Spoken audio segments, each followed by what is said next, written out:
Hello students, welcome to our channel Satya Teach by Advanced History. I hope my every content is helpful for every examiner. Okay तो आज हम by advance history से करेंगे परमार, जो मालवा का राजपूत वंश है, अग्निवंशी क्षत्रिय जिनको कहा गया है। और ये अग्निकुंड से परमार, प्रतिहार और चोल और चालुक्य उन्हीं में से एक राजवंश माना जाता है। 800 से 1300 ईस्वी तक इसका शासनकाल रहता है और चारण कथाओं में इसका उल्लेख है। क्षत्रिय जाति के रूप में इनका उल्लेख मिलता है चारण कथाओं में। और सियक द्वितीय ने इसकी स्थापना की थी 949 से 72 ईस्वी में तक रहता है। सियक द्वितीय संस्थापक है इसका। और अधिकार थे इसके धार, मालवा, उज्जैनी, सिंधु के निकट अमरकोट, पश्चिम भारत में इसका अधिकार साम्राज्य स्थापित था। यानी जिस साम्राज्य पर इसके अधिकार थे वो पश्चिमी भारत में स्थापित थे। और इसके परमार सिंधु राज के दरबारी कवि थे। परमार मतलब कौन था कि सिंधु राज के दरबारी कवि था ये एक परमार जो था।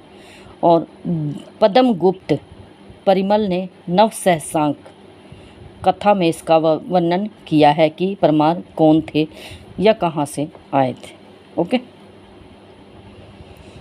और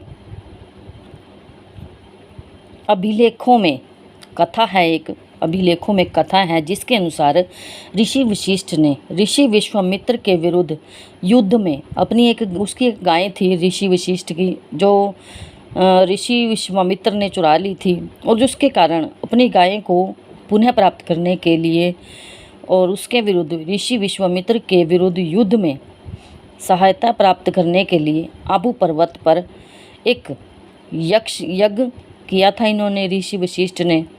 और इस यज्ञ में से एक ऐसा कहा गया है कि पुरुष निकलता है और ऋषि वशिष्ठ ने इस पुरुष को परमार कहा है, यानी इस वंश का संस्थापक बनता है। मूल निवास इनका वैसे माना जाता है आबू पर्वत से है।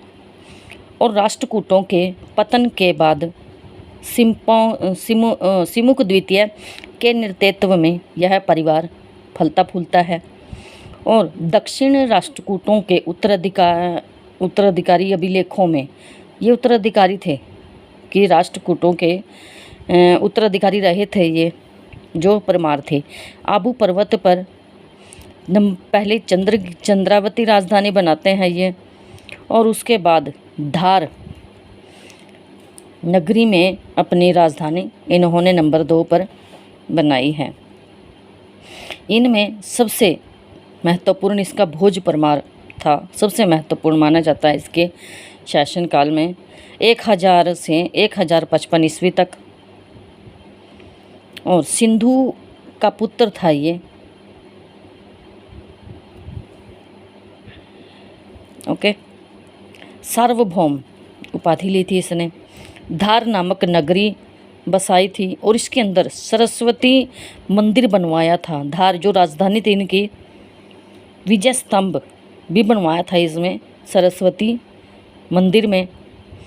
और उदयपुर प्रशस्ति में उसे कैलाश से मल्य पर्वत तक का स्वामी बताया गया है अभिलेखों में। ओके।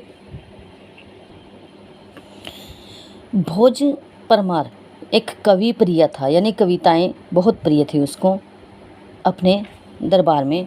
जो एक कवि प्रिया यानी कविताएं लिखता था वो, और कविताएं सुनना भी उसको काफ़ी अच्छा लगता था। जो भोज परमार थे, भोज परमारों ने चालुक्य शासक विक्रमादित्य पंचम को 108 ईस्वी में परास्त किया था।